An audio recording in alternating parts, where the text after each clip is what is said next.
el gran Quetzalcóatl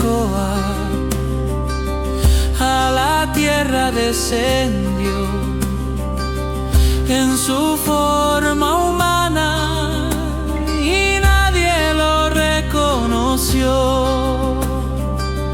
Camino y camino,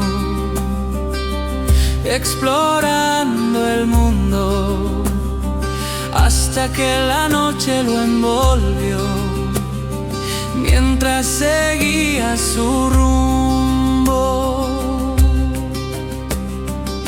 Su aliento era un suspiro y su fuerza menguaba. La oscuridad era el manto que su final marcaba.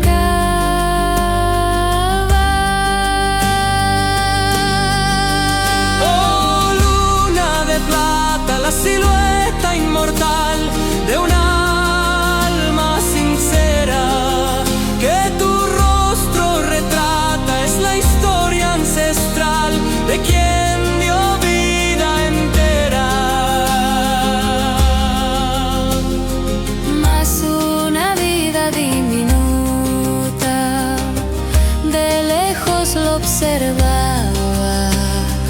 Quetzalcóatl, sin saberlo, al conejito se acercaba.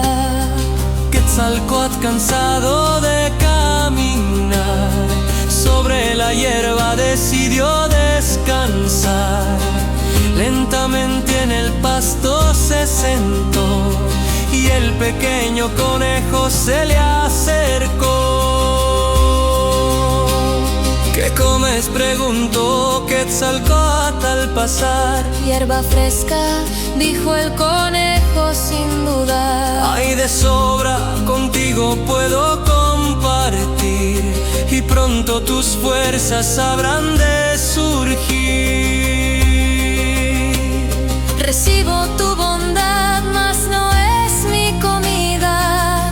No me sustento con hierba en la vida.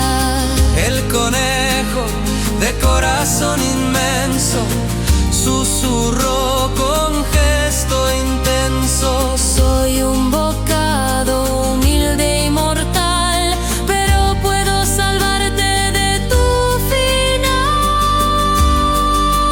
Oh, luna de plata, la silueta inmortal de una alma sincera, que tu rostro retrata, es la historia ancestral de quien dio vida entera. El Dios, conmovido al verlo, su corazón se estremeció.